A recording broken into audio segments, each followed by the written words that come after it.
তাহলে 6 কাটছা কাটা হয়ে গেল।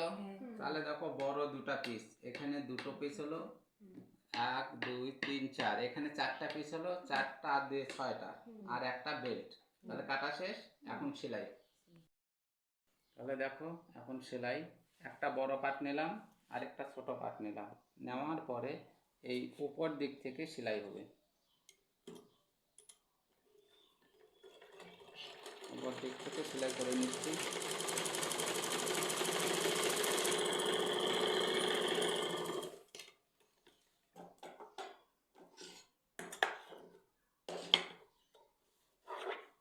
তারপর আরেকটা ছোট পার্ট আবার এই চিকনের অংশের দিক থেকে, অর্থাৎ উপরের দিক থেকে আবার সেলাই করে নেব নিচ পর্যন্ত।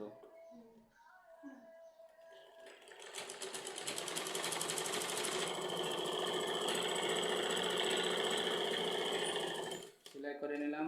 সেলাই করে নেওয়ার পরে দেখো, তাহলে একটা বড় পার্টের সাথে দুটা দুই দিকে সেলাই হলো, একই রকমে ওটাও সেলাই করে নাও। একই নিয়মে দুটো পার্ট সেলাই করে নিলাম, একটা পার্ট একটা পার্ট। তাহলে সোজা সোজা মিল করে নিয়ে নিতে হবে। সোজা সোজা মিল করে নিলাম, ভিতরে থাকবে সোজা আর বাইরে থাকবে এটা উল্টা এটা উল্টা। তাহলে যে কোনো একদিকে সেলাই করে নিব।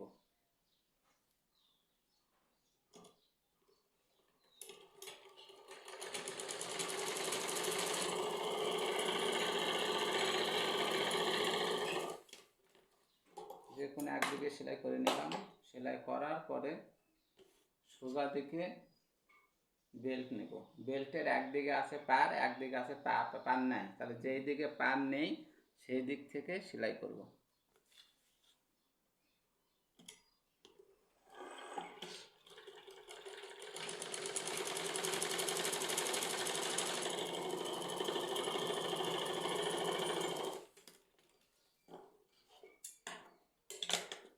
সেলাই করে নিলাম।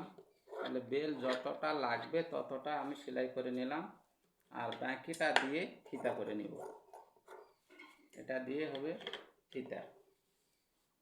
তারপরে এই দুই কোনায় এভাবে চিকন করে ডবল ভাঁজ দিয়ে সেলাই করে নিব। এখানেও তাই ডবল ভাঁজ দিয়ে সেলাই করে নিব। বুঝতে পারছো তোমরা?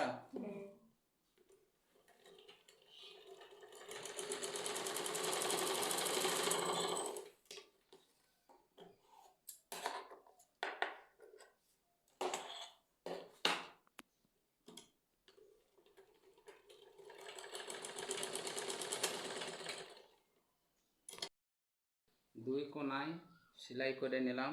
করে নেওয়ার পরে সোজা দিকে বেল্টের ধার দিয়ে চাপ সেলাই দিয়ে নেবো একটা।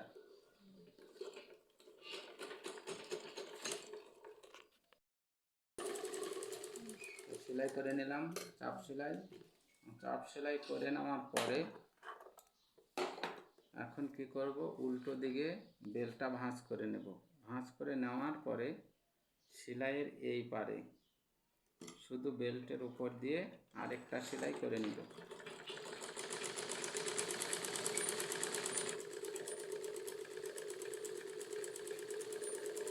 এভাবে সেলাই করে নিলাম।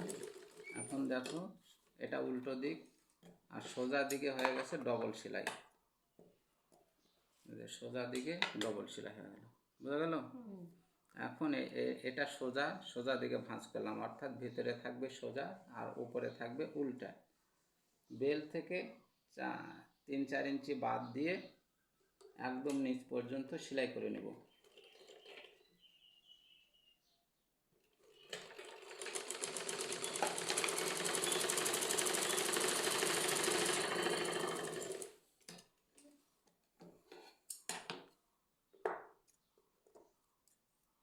সেলাই করে নিলাম। এখন সোজা করে নেব।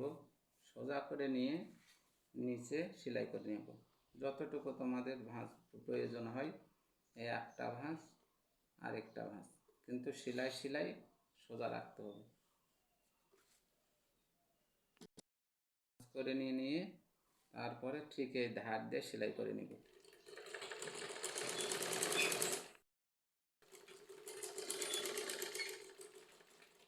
সেলাই হয়ে গেল এই পর্যন্ত। এখন দেখো ছকার ছায়া সেলাই কমপ্লিট। এইভাবে তোমরা সেলাই করে আনবে। বুঝতে পেরেছো না বুঝতে পারোনি? সুন্দর করে এইভাবে সেলাই করে আনবে।